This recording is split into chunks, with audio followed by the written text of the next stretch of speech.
ওকে, hello friends, আজকে আমরা DI পোর্টালের হার্ডওয়্যার ভার্সন সম্পর্কে জানবো। সেক্ষেত্রে আমি ডিআই পোর্টাল ভার্সন 17 ইউজ করেছি। এটা আমি ওপেন করবো এখন, রান এস অ্যাডমিনিস্ট্রেশনের মধ্যে ওপেন হতে একটু টাইম নিচ্ছে।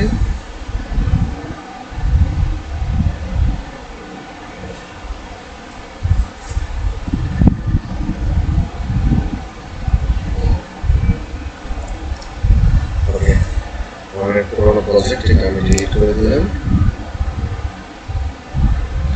ওকে, ওপেন করার পরে এই ধরনের একটা ইন্টারফেস আমাদের সামনে আসবে। এখানে রয়েছে ওপেন এক্সিস্টিং প্রজেক্ট। আমার যদি কোনো পুরোনো প্রজেক্ট থাকে সেটা আমি ওপেন করতে পারবো। ক্রিয়েট নিউ প্রজেক্টের মাধ্যমে আমি নতুন প্রজেক্ট ওপেন করতে পারবো। মাইগ্রেট দ্য প্রজেক্ট, মাইগ্রেশন বলতে যদি কোনো 300 বা 400 প্রজেক্ট 400 কোনো প্রজেক্ট থেকে সেটাকে যদি 12 বা 15 যদি নিয়ে আসতে চাই তাহলে সেটাকে মাইগ্রেশন করা বলে।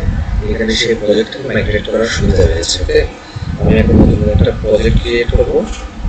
ওকে, ক্লিক করার পর আমি প্রজেক্ট নেম দিব।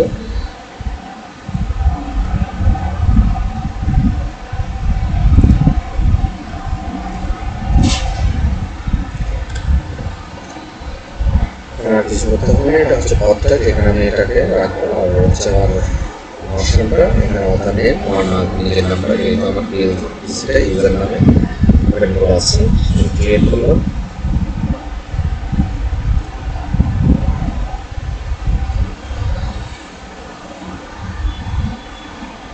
টাইম নিচ্ছে।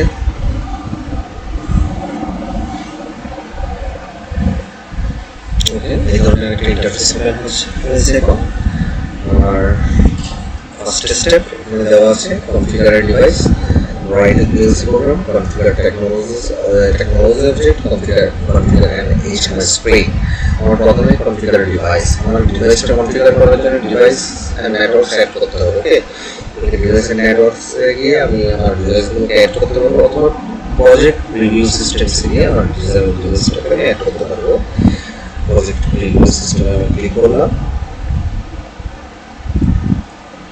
ক্লিক করার পর অ্যাড নিউ ডিভাইস যেটা আছে ওটাতে ক্লিক করলে এখন আমার পিএলসি কন্ট্রোলার এইচএমআই সিস্টেম এগুলো দেখাবে যে এটা থেকে এই ইজিয়েস্ট ওয়ে হচ্ছে আমার ডিভাইস এন্ড নেটওয়ার্কস ক্লিক করে অ্যাড নিউ ডিভাইসে গিয়ে আমার ডিভাইসগুলোকে অ্যাড করা। ওকে, আমার এখানে কন্ট্রোলার আছে, কন্ট্রোলার আছে 1200, 1500, 200 এবং 400। আমি 1500 একটা সিপি ইউজ করবো। 1512 সি, 1512 দিয়ে বুঝে এটা হচ্ছে মডেল নাম্বার, সি হচ্ছে কম্প্যাক্ট 1 PM, দ্যাট মিনস একটা প্রোফিনেট কমিউনিকেশন ইউজ করতে পারবো। এখানে একটা আমার স্ক্রিন ভার্সন হচ্ছে ভার্সন 2.9, এটা হচ্ছে আমার পিসি আর্টিকেল নাম্বার, মডেল নাম্বার। ওকে, আমার পিসি সম্পর্কে বিস্তারিত ডেসক্রিপশন এখানে দেওয়া আছে। এখানে মেমোরি এর নাম্বার সম্পর্কে দেওয়া আছে, এর কমিউনিকেশন সিস্টেম সম্পর্কে দেওয়া আছে, কতটা ইনপুট আউটপুট আছে, কতটা হাই স্পিড কাউন্টার আছে, ভিডিও আছে, সব এই ডেসক্রিপশনে দেওয়া আছে। ওকে, যদি আমি সিমুলেশন করতে চাই তাহলে আমার ভার্সনটা 2.9 নামে প্লাস হতো, তাহলে আমি সিমুলেট করতে পারবো না। কারো যদি রিয়েল সিমুলেশন করার কখন প্রয়োজন হয়, যখন কারো যদি রিয়েল পিএলসি যদি না থাকে তাহলে সিমুলেশন হলে প্রজেক্টটি দেখার প্রয়োজন। আমি অ্যাড করলাম।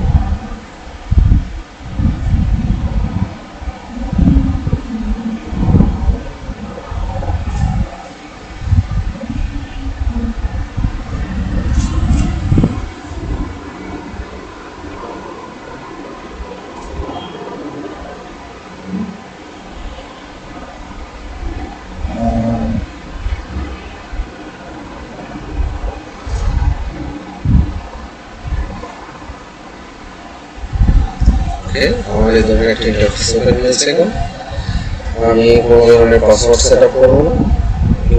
নেক্সট কমিউনিকেশন রাখবো। নেক্সট আমি access no full access no protection okay next finish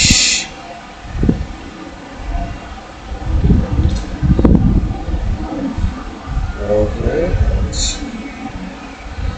ঠিক আছে এখন আমাদের এই ধরনের একটা ইন্টারফেস আসছে একটু করে দিয়ে দিলাম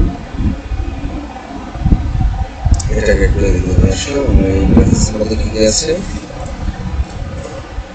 এখানে নিয়ে আসলাম আমার এই সিপিইউ এর মধ্যে আছে পাঁচটা অ্যানালগ ইনপুট দুইটা অ্যানালগ আউটপুট ওকে যে জিরো অ্যাড্রেস 09 0 তে 9 এবং আউটপুট অ্যাড্রেস 0 তে 3 ওকে ডিজিটাল চ্যানেল 1 এখানে হচ্ছে এটা হচ্ছে অ্যানালগ ইনপুটের চ্যানেল এটা হচ্ছে চ্যানেল 1 ডিজিটাল ইনপুটের এটা হচ্ছে চ্যানেল 2 ডিজিটাল ইনপুটের ওকে ডিজিটাল ইনপুট এবং আউটপুট বুঝে আছে চ্যানেলে ডিজিটাল ইনপুট হচ্ছে 16টা চ্যানেল মানে আউটপুট হচ্ছে 16টা ইনপুট অ্যাড্রেস হচ্ছে 10 থেকে 11 আউটপুট অ্যাড্রেস হচ্ছে 4 থেকে 5 তারপর হচ্ছে আমার এখানে আছে ডিজিটাল ইনপুট 16টা চ্যানেল 2 তে আউটপুট 16টা অ্যাড্রেস হচ্ছে 12 থেকে 13 6 থেকে 7 এখানে হাই স্পিড কাউন্টার এগুলো অ্যাড্রেস দেওয়া আছে পিটিও এর অ্যাড্রেস দেওয়া আছে ওকে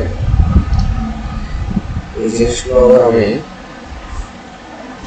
এখান থেকেও দেখতে পাবো আমি যদি আমার পিএলসিতে ওকে ক্লিক করি তাহলে আমার এদিকে জেনারেল সিস্টেমসে অনেকগুলো সেটআপ আছে আমার সবচেয়ে ইম্পর্টেন্ট একটা সেটআপ হচ্ছে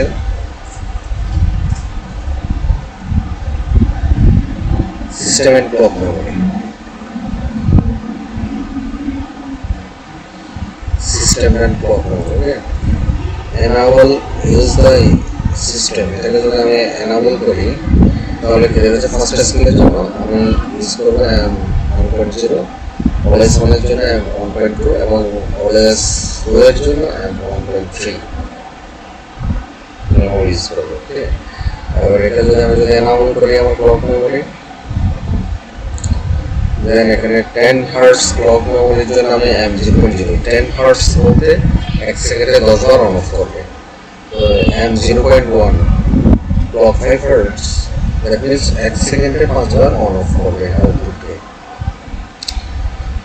2.5 হার্টজ এর জন্য 0.2 2 হার্টজ এর জন্য M0.3 1.5 এর জন্য M0.4 1 হার্টজ এর জন্য M0.5 0.65 M0.06 and 0.5 hertz এর জন্য 0.7 ক্লক আমি ইউজ করব ওকে এই ট্যাগগুলো আবার আমার যে ইনপুট আউটপুট যে ট্যাগ এই ট্যাগগুলোকে আমি এখানে দেখো এইগুলো আবার আমার ইনপুট আউটপুট ট্যাগে অ্যাড হয়ে যাবে যেহেতু এগুলো ইনপুট হিসেবে কাজ করব এছাড়াও আমার এখানে রয়েছে আমার অ্যানালগ ইনপুট অ্যাড্রেসগুলো আছে analog output then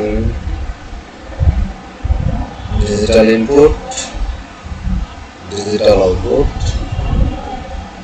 and digital second channel regular digital input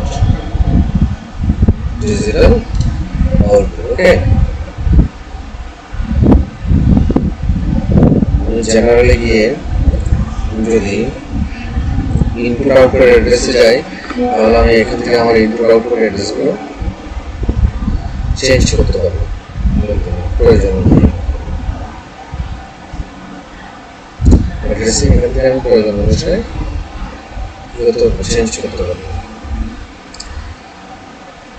এখন আমার যদি স্লট এর থেকেও যদি বেশি স্লট আমার প্রয়োজন হয় তাহলে আমি এদিক থেকে হার্ডওয়্যার ক্যাটালগ থেকে আমি ডিজিটাল ইনপুট আউটপুট অ্যাড করতে পারবো আমি যদি ডিজিটাল ইনপুট আউটপুট একসাথে অ্যাড করতে চাই তাহলে ক্লিক করলাম দেখেন ক্লিক করার পর আমি আমার সব স্লট এটার জন্য কনফিগার করা আমি এখানে রাখতে পারবো দেন আমি অ্যানালগ ইনপুট আউটপুট যদি নিতে চাই সেম সব স্লট এটার জন্য কনফিগারেশন করা আমি এটা এখানে রাখতে পারবো ওকে দেন আমি আমার প্রজেক্টটাকে সেভ করবো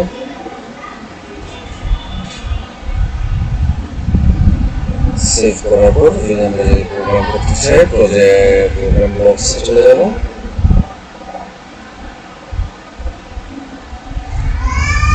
মেইন ওয়ানটা অন করবো